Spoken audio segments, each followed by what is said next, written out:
Oi, meu nome é Júlia e hoje a gente vai reagir à morte de Alastor, teoria de Hasbin Hotel, do canal Dusty Moon. Acho que assim se pronuncia. Mas, bora começar o react. O demônio do rádio. Um dos seres mais temidos de todo o Anel do Orgulho, sendo conhecido por ter destronado os antigos Overlords que regiam o poder desde eras antes de ele sequer chegar ao inferno. Mas todo personagem que se preze tem um passado, algo que o levou à sua posição atual, e no caso de Hasbin Hotel, esse acontecimento geralmente é a morte do personagem. E é exatamente isso que a gente vai ver no vídeo de hoje. Senhoras e senhores, eu lhes apresento o conto da morte de Alastor. Eu já falei do Alastor em outro vídeo, mas vamos recapitular. Ele era um assassino, canibal, possível praticante do voodoo e locutor de rádio. E uma das características mais interessantes desse personagem era o seu modus operandi. Ele não perseguia suas vítimas por longos períodos de tempo antes de matá-las, mas sim agia por oportunidade, devido ao seu curioso e peculiar código de ética. Agora, vamos ver a sua época de vida. Ele morreu no ano de 1933, por volta dos seus 30 anos, e como ele mesmo diz após chegar ao hotel, não me divirto tanto assim desde a queda da bolsa de 1929. Ah, tantos órfãos. Ou seja, ele testemunhou a Quinta-feira Negra, o início da queda da bolsa de valores de 1929. E só esse fato já nos dá uma boa ideia de como estava o mundo na época em que ele morreu, encarando uma crise absurda, na qual muitos perderam o que tinham, ricos se viam indo à falência, bancos e indústrias estavam quebrando, a miséria estava atingindo milhões e, por fim, mas não menos importante, um aumento consideravelmente grande nos casos de suicídio, por motivos mais do que óbvios, né? Agora, um ponto que eu quero comentar. Todos nós já sabemos que o Alastor ficou extremamente poderoso logo após chegar no inferno, e que para um demônio pecador adquirir poder são necessários contratos feitos com outros seres. Mas levando isso em conta, como o Alastor teria conseguido tanto poder em tão pouco tempo?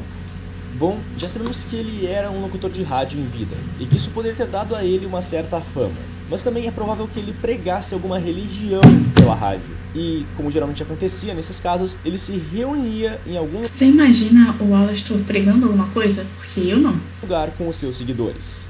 Mas, ao ver o estado em que o país se encontrava no período próximo à sua morte, é bem possível que ele deixasse a religião e passasse a oferecer aos seus seguidores uma outra forma de ajuda, tal Aí, tá vendo? Exatamente. como seria o voodoo.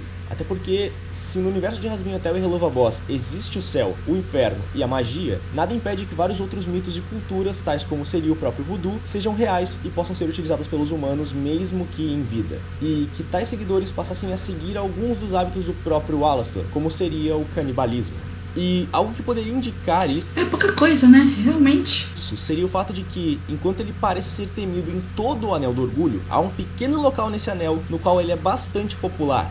A Colônia Canibal, que nos foi mostrada no seu comic oficial. E esse local é descrito como uma cidade americana presa no tempo, por volta da década de 1910. E um ponto interessante do local é que os habitantes são até que amigáveis e um tanto quanto antiquados, devido Até que amigáveis, bacana. à época do local. Mas ainda assim eles são canibais, e se você entrar no território da Colônia Canibal e parecer de outra época, diferente da que o local indica, você vai ser devorado por eles. Também se deve adaptar a sua atitude para uma um tanto antiquada, assim como a deles, se quiser evitar o lado violento dos moradores. Bom, tendo dito isso, é bastante provável que boa parte dos moradores da Colônia Canibal fossem seguidores do Alastor em vida. Afinal, ele parece ser admirado no local. Fora que dentre aqueles que vimos que o admiram, alguns têm a aparência bem pouco alterada, sendo diferenciados de humanos apenas pela cor da pele e pelos seus dentes, o que poderia indicar que o único pecado que cometeram em vida e bem no final da vida teria sido o canibalismo. Isso também daria um significado a mais à sua aparência de servo, por se passar por alguém bom enquanto pregava, mas na verdade ser um assassino e canibal. Fora que deixar a religião que pregava poderia explicar a cruz invertida na sua roupa. Agora, voltando à sua vida. A gente já sabe que o país estava em uma condição bem ruim por conta da crise. Agora some isso com a polícia. Se mesmo hoje que a gente dispõe de tecnologia avançada, câmeras em diversos locais e praticamente câmeras implantadas nas nossas mãos, os tão amados celulares, ainda assim é difícil resolver certos casos, imagina no passado ter que solucionar um crime de assassinato como os que o Alastor realizava. Além disso, só lembrando, ele agia por oportunidade, sem nunca planejar quem seria sua vítima. Fora o fato de que ele provavelmente levava ou um pedaço, ou em alguns casos talvez o corpo inteiro para se alimentar, visto que ele era um canibal. Agora soma isso com o fato de que naquela época os métodos de investigação eram bem rudimentares, geralmente necessitando de ou alguma testemunha ou de algum item que pudesse ligar diretamente o assassino à cena do crime. Levando isso em conta, seria bem difícil que a polícia conseguisse prender o Alastor. E também tem o fato de que tem muitas culturas e práticas que até hoje ainda são mal vistas, então naquela época era muito pior, e dentre elas se encontra o voodoo. Agora imagine a situação, você vive numa cidade na qual as pessoas começam a ser assassinadas, e quando se encontram os corpos, boa parte deles está desaparecida ou às vezes você nem ao menos encontra o corpo. E aí você pensa que na cidade tem o rumor de que alguém pratica o voodoo. Com isso não demoraria muito para que tais rumores se espalhassem e logo alguém fosse atrás da polícia tentar denunciar o Alastor. Mas a polícia falharia por falta de provas. Contudo, isso não iria parar as pessoas da cidade, que decididas a vingar aqueles que perderam e a evitar que aquilo acontecesse de novo, decidiram por resolver o problema com as próprias mãos. Só um lembrete, não apoiamos quem faz justiça com as próprias mãos, a menos que dê resultado, e dará resultado. Pega ele.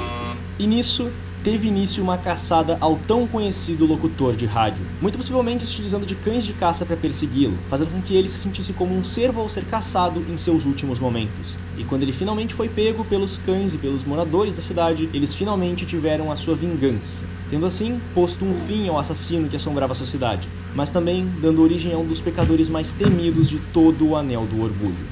Os que seguiam o Alastor também teriam acabado mortos e passaram a segui-lo mesmo no inferno, o que poderia explicar o poder dele assim que chegou ao inferno, tendo feito diversos contratos facilmente e assim tendo derrubado os antigos Overlords. Claro, também tem quem acredite que ele acabou fugindo por um tempo e por se esconder em uma cabana na floresta antes de ser encontrado por quem o perseguia, e nisso ele acabou passando um tempo num ambiente rodeado de cervos, o que poderia explicar o seu gosto pela carne deles, como a gente pôde ver no comic oficial Um Dia no Pós-Vida.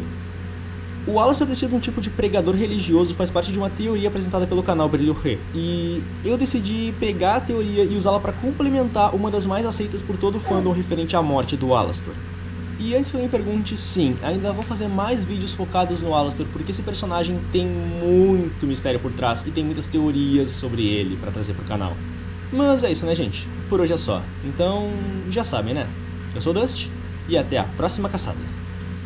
Bom, então é isso, o vídeo de hoje foi isso, espero que tenham gostado. Se gostaram desse tipo de vídeo, não esqueça de se inscrever nesse canal, deixar o seu like no post, comentar os próximos vídeos que eu ver por aqui e compartilhar com todos os amigos, tá bom?